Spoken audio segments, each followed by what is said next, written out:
Hello students, this is Rohit Kushwaha and today we are going to discuss a very important part of atomic structure। तो बच्चों आज की class में discuss करेंगे Planck's quantum theory के बारे में, ठीक है। तो बच्चों देखो प्लांक्स ने क्या बताया, तो प्लांक्स ने ये बताया कि जो सन से कोई रेडिएशन आती है, ठीक है ना, तो सन से जो भी रेज आती है वो कंटिन्यूअस फॉर्म में नहीं आती है, वो डिसकंटिन्यूअस फॉर्म में आती है। मतलब एनर्जी के एक्चुअल में क्या आते हैं, पैकेट्स आते हैं। तो इन्होंने एक थ्योरी दी थी और इसको प्रूफ किसने किया था, फोटो इलेक्ट्रिक इफेक्ट जब एक्सपेरिमेंट हुआ था उससे ये प्रूफ हो गया था। तो पहले मैं आपको प्लांक्स क्वांटम थ्योरी के बारे में बताऊंगा, उसके बाद उस एक्सपेरिमेंट के बारे में बताऊंगा। क्लियर है आप लोगों को, ठीक है। तो प्लांक्स ने बोला कि सन से कोई भी जो रेडिएशन आती है, लाइट आती है, ठीक है ना, वो क्या होती है, वो एक्चुअल में एनर्जी के उसमें पैकेट्स होते हैं। तो एनर्जी के एक्चुअल में पैकेट्स आ रहे हैं, ठीक है ना। अब पैकेट्स आ रहे हैं तो ये लगातार पैकेट्स नहीं आ रहा है, ठीक है ना, उनमें भी क्या थोड़ा सा गैप है, बट वो गैप इतना माइन्यूट सा है कि आपको लगेगा कि पैकेट्स लगातार आ रहे हैं, ठीक है ना। और उस पैकेट को क्या बोलते हैं, इन्होंने नाम दिया क्वांटम। तो बच्चों देखो इन्होंने बोला कि सन से लेके अर्थ तक जो आ रही है रेज, रेडिएशन आ रही है, वो क्या है, एक्चुअल में एनर्जी के बहुत सारे पैकेट्स हैं और वो पैकेट्स क्या है, बहुत ही पास हैं। तो ये एनर्जी के क्या है, पैकेट्स हैं, ठीक है। किसी भी एक पैकेट को उन्होंने क्या बोला, उन्होंने नाम दिया क्वांटम, ठीक है। और सारे पैकेट्स की मैं बात करूं यानी मोर देन वन पैकेट, तो इसको हम लोग क्या बोलते हैं, क्वांटा। तो क्वांटम क्वांटा में डिफरेंस समझ लो, ठीक है। तो उन्होंने देखो बोला according to this theory atoms और मॉलिक्यूल्स कुड एमिट और absorb energy only in discrete quantity. इन्होंने बोला कि एनर्जी जो होती है इलेक्ट्रोमैग्नेटिक रेडिएशन, वो क्या होती है तुम्हारी, डिसकंटिन्यूअस होती है। डिस्क्रीट क्वांटिटी मतलब स्मॉल पैकेट्स होते हैं एनर्जी के, ठीक है ना। And not in any arbitrary amount, मतलब ये नंबर होगा, यानी एक पैकेट, दो पैकेट, तीन पैकेट, पांच पैकेट, कभी हाफ पैकेट नहीं होगा, ठीक है। और उस पैकेट को आप क्वांटम भी बोल सकते हो या फिर इसी को हम लोग क्या बोलते हैं, फोटोन बोलते हैं, ठीक है ना। तो एनर्जी के जो पार्टिकल होते हैं, एक्चुअल में एनर्जी क्या होती है, इलेक्ट्रोमैग्नेटिक वेव, उसका ड्यूअल नेचर होता है, पार्टिकल के साथ साथ वेव नेचर भी होता है, ठीक है ना। तो एनर्जी क्या होती है, एनर्जी के पैकेट्स आ रहे हैं और उस एक पैकेट यानी एक पार्टिकल को क्या बोलेंगे, फोटोन बोलेंगे या फिर क्वांटम बोलेंगे, ठीक है ना। तो वही बोला इन्होंने according to this theory atoms और मॉलिक्यूल कुड एमिट और absorb energy only in discrete quantity, small packets and not in any arbitrary amount, यानी कोई भी हाफ, 1/2, 1/3 ऐसा नंबर नहीं होगा, ठीक है।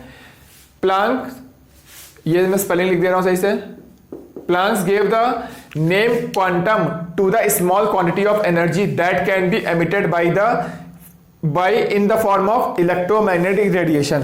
यानी उस एक पैकेट को उन्होंने क्या बोला, क्वांटम बोला, ठीक है। और उसी को हम लोग क्या बोलते हैं, फोटॉन्स भी बोलते हैं। क्या मेरी बात समझ में आ रही है, चलो ठीक है।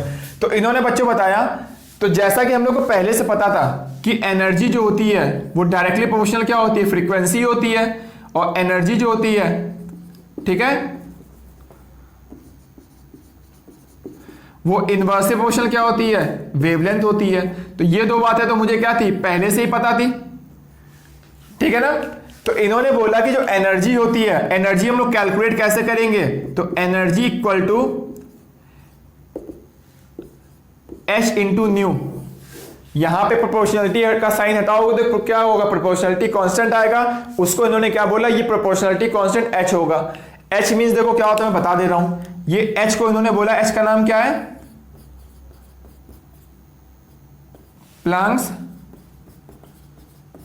कांस्टेंट, ठीक है। अगर आप पूछोगे सर प्लांक्स कांस्टेंट की वैल्यू कितनी होगी, तो चलो मैं वो भी बता देता हूं, ये होती 6.626 इंटू 10⁻⁻34 जूल सेकेंड, ठीक है। तो ये प्लांक्स कांस्टेंट की वैल्यू है। अब इसी को बच्चे देखो फ्रीक्वेंसी को आप c बाय लैम्डा लिख सकते हो, तो यहां पे आप ये भी लिख सकते हो, एनर्जी इक्वल टू क्या होगा, hc बाई लैम्डा।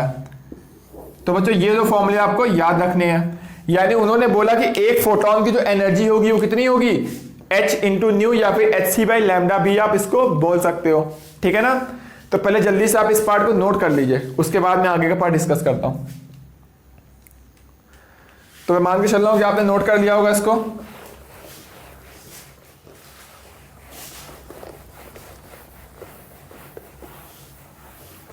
ठीक है। तो बच्चों देखो नेक्स्ट मैं आपको बता रहा हूं यहीं पर एनर्जी ऑफ वन फोटोन। तो बच्चों एक फोटोन की एनर्जी इन्होंने क्या बताया, कैसे निकालोगे, h इंटू न्यू से निकालोगे या फिर hc बाय लैम्डा लगा के निकाल सकते हो, ठीक है ना। चलो फिर ठीक है, बहुत अच्छी बात है। अब देखो दूसरी क्या बात होगी, अगर मैंने पूछा बताओ बच्चों एनर्जी ऑफ टू फोटोन की निकालो, तो एक फोटोन की एनर्जी h इंटू न्यू है, तो टू फोटोन की एनर्जी क्या होगी, 2 इंटू h इंटू न्यू।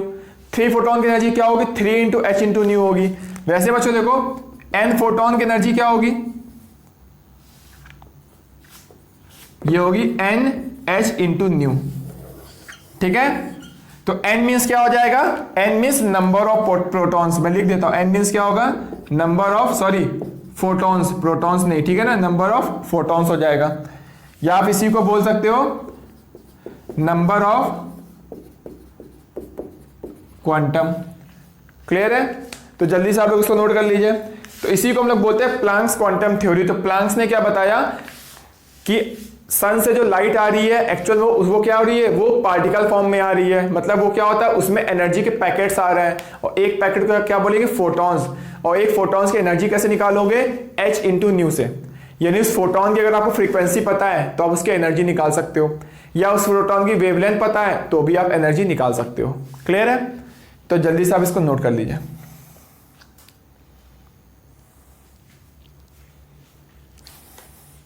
तो बच्चों देखो जितनी भी अभी तक हमने थ्योरी पढ़ी हुई है उसके ऊपर देखो अच्छे अच्छे कुछ क्वेश्चन सॉल्व कर लेते हैं। जैसे कि फर्स्ट क्वेश्चन ये दिख रहा होगा आप लोगों को, लिखा one molecule of a substance absorb one quantum of energy. यानी बोला एक मॉलिक्यूल क्या कर रहा है, एक क्वांटम की एनर्जी एब्जॉर्ब कर रहा है, ठीक है ना। एक पार्टिकल को एक क्वांटम बोल रहे थे, याद करो, याद आया आप लोगों को। तो क्वांटम मतलब समझ लेना क्या होता है, अभी जस्ट थोड़ी देर पहले मैंने डिस्कस किया है। तो बोल रहा है द एनर्जी इन्वॉल्व व्हेन इतने mole of substance absorb red light of frequency ये। तो बच्चों देखो प्लैंक्स क्वांटम थ्योरी में हमने क्या पढ़ा हुआ है कि एनर्जी इक्वल टू क्या होता है, n इंटू एच, फ्रीक्वेंसी के टर्म में क्या होता है, न्यू हो जाता है, ठीक है। और इस वैल्यू क्या लिखते हैं हम लोग, देखो n मतलब नंबर होता है। अब नंबर ऑफ पार्टिकल, तो एक मॉलिक्यूल है ना, एक मॉलिक्यूल यानी जो एक क्वांटा है, देखो ध्यान से, एक मॉलिक्यूल एक क्वांटा एब्जॉर्ब कर रहा है और एक क्वांटा की फ्रीक्वेंसी दी हुई है, ठीक है। तो देखो बच्चों 1.5 मोल दिया हुआ है, तो पहले ध्यान से देखो 1.5 मोल मतलब क्या होगा, इसका मतलब होगा 1.5 इंटू Na क्या होगा, मॉलिक्यूल्स हो जाएगा। और एक मॉलिक्यूल एक क्वांटा एब्जॉर्ब कर रहा है, तो इतने मॉलिक्यूल क्या होंगे, इतने क्वांटम एब्जॉर्ब करेंगे, ठीक है। तो एक क्वांटम की फ्रीक्वेंसी दी हुई है, तो एक क्वांटम की एनर्जी निकाल लोगे, तो इतने क्वांटम की एनर्जी क्या होगी, देखो बच्चों, यानी n की वैल्यू कितनी हो गई, 1.5 इंटू Na की वैल्यू कितनी होती है, 6.022 इंटू 10 की पावर 23, ठीक है। इंटू क्या हो गया, h की वैल्यू रखो। अब देखो h की वैल्यू क्या होगी, मैं इसको रफ कर देता हूं। तो h की वैल्यू होगी 6.626 इंटू 10 की पावर -34, ये होगा जूल सेकंड में, ठीक है। ये नंबर है तो इसकी कोई यूनिट नहीं होगी, ठीक है। अब फ्रीक्वेंसी क्या है, ये भी सेकंड इनवर्स है, तो सेकंड इनवर्स से देखो ये सेकंड कैंसिल हो जाएगा, यानी जो वैल्यू आएगी किसमें आएगी तुम्हारी, यस, जो वैल्यू आएगी जूल में आएगी, इंटू 10 की पावर 14, तो ये क्या आ गया, इतने जूल। तो बच्चों देखो इस वैल्यू को सॉल्व कर लो, आपका क्या आ जाएगा, आंसर आ जाएगा, ठीक है। तो ये जूल सेकंड में, ये सेकंड इनवर्स है, तो क्या आएगा, ओवरऑल जूल आ जाएगा। तो अब कैलकुलेशन तो आपको करना सीखना होगा, ठीक है। और बच्चों ध्यान रखो इस चैप्टर में आपको जो मैं क्वेश्चंस दूंगा या फिर आपको जो बुक में क्वेश्चन मिलेंगे उसमें कैलकुलेशन बहुत ही हार्ड होगी, लेकिन जबकि नीट के एग्जाम में या फिर जेई के एग्जाम में जो क्वेश्चन पूछे जाते हैं उसमें कैलकुलेशन बहुत ही आसान आती है। इतनी आसान आएगी कि आप 1 मिनट में क्वेश्चन को सॉल्व कर लोगे, जबकि यहाँ पर बहुत से ऐसे क्वेश्चन दिए जाएंगे जो कि आपसे 1 मिनट में सॉल्व नहीं होंगे, क्योंकि यहाँ पे जो क्वेश्चन दिए जा रहे हैं वो आपको प्रैक्टिस के लिए दिए जा रहे हैं। तो आप लोग इसको खुद से सॉल्व करना, तो कोई कैलकुलेटर लेके सॉल्व मत करना, ठीक है ना। तो ट्राई करना प्रैक्टिस के लिए आपका।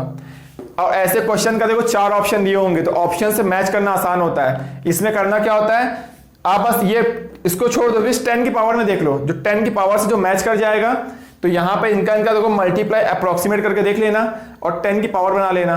तो जो ऑप्शन दिया था वो बहुत ज़्यादा डिफरेंस होता है, एक में आंसर में आ रहा होगा 10 की पावर 2, एक में आ रहा होगा 10 की पावर 4 में, एक में होगा 10 की पावर 6 में, एक होगा 10 की पावर 8 में।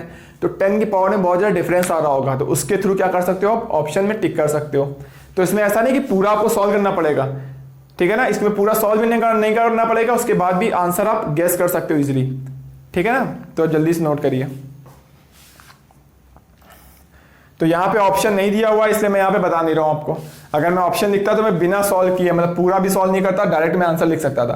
तो मैं 4 ऑप्शन से पहचान जाऊंगा कि कौन सा आंसर आने वाला है, ठीक है।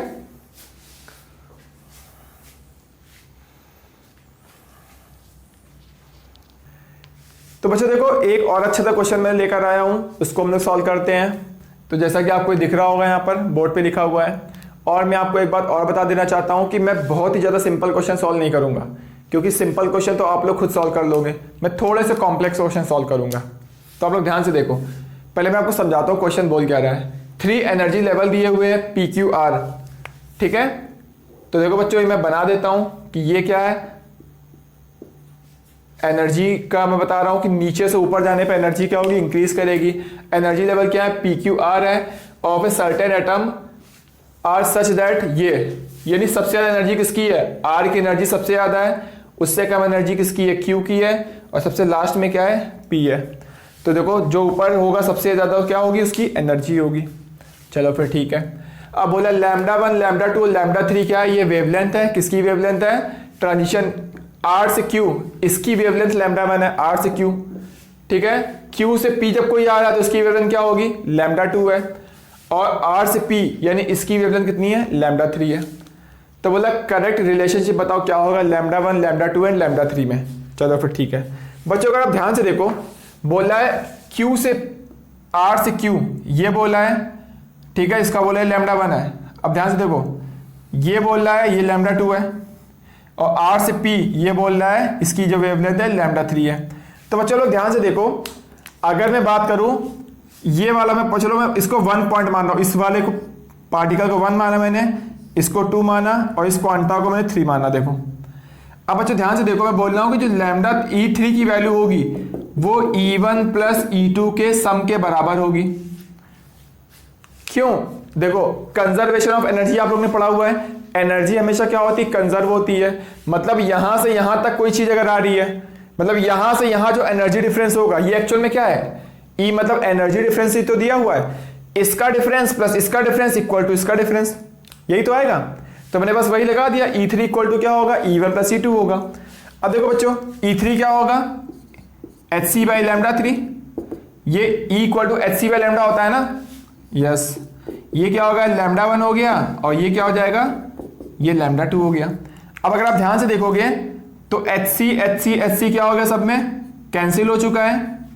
तो यहां पर वैल्यू आएगी जो आएगी 1 by λ3 equal to 1 by λ1 plus 1 by λ2। बस सॉल्व हो गया क्वेश्चन। चाहो तो इसको और सॉल्व कर लो आप लोग, तो और सॉल्व करोगे तो क्या आएगा, ये आएगा λ1 into λ2 divide by λ1 plus λ2 equal to λ3, ठीक है। तो जल्दी से आप लोग नोट करिए इसको।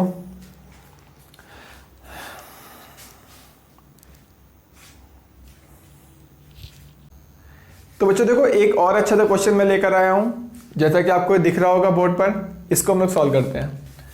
तो मैं पहले आपको समझा देता हूं। लिखा है find the number of quantum of radiation of frequency, ये फ्रीक्वेंसी की वैल्यू दी हुई है और नंबर ऑफ क्वांटम पूछ रहा है, मतलब n की वैल्यू पूछी जा रही है। रिक्वायर्ड टू मेल्ट, और किसको मेल्ट करना है, 100 ग्राम आइस को मेल्ट करना है, क्योंकि आइस को मेल्ट करोगे मतलब क्या होगा, उसको एनर्जी देनी पड़ेगी, ठीक है। अब बोल रहा है, उससे गिवन क्या है, the energy required to melt 1 gram of ice is 350 joule. 1 gram ice को मेल्ट करने के लिए, देखो मैं लिखता भी चल रहा हूं साथ में, 1 ग्राम आइस को अगर तुम्हें मेल्ट करना है तो कितनी एनर्जी चाहिए, 350 जूल की एनर्जी चाहिए। तो यहां बोल रहा है कि कितना करना है तुम्हें, 100 ग्राम आइस को मेल्ट करना है। तो 100 ग्राम आइस को मेल्ट करने के लिए कितनी एनर्जी चाहिए, अगर 1 ग्राम को इतनी चाहिए तो 100 ग्राम को 350 इंटू 100, इतनी जूल की एनर्जी चाहिए। क्लियर है। अब एनर्जी की वैल्यू तो आ चुकी है, और एनर्जी इक्वल टू क्या होता है, n इंटू एच इंटू क्या होता है, न्यू होता है। तो नंबर ऑफ क्वांटम मतलब n की वैल्यू पूछ रहा है, ये वाली वैल्यू पूछ रहा है आपसे। तो एनर्जी कितनी है, इतनी एनर्जी मुझे चाहिए, ठीक है। और एक क्वांटा की एनर्जी, क्वांटम की एनर्जी दी हुई है, फ्रीक्वेंसी दी तो एनर्जी निकाल ली हम लोगों ने। तो एनर्जी कितनी आएगी, h से मल्टीप्लाई कर दो तो h हो गया 6.626 इंटू 10⁻⁻34, ये हो गया जूल सेकेंड में, और वो हर्ट्ज मतलब होता है सेकेंड इनवर्स, यानी ये हो गया 4.75 इंटू 10⁻13। तो बच्चों देखो इस वैल्यू को आप लोग सॉल्व कर लो, डायरेक्ट क्या आ जाएगा, आंसर आ जाएगा, ठीक है ना। तो यहां से n की वैल्यू हम लोग सॉल्व कर लेंगे। तो जल्दी से आप लोग इसको नोट करिए और कमेंट करके बताइएगा कि आपका आंसर कितना आ रहा है। नोट करिए।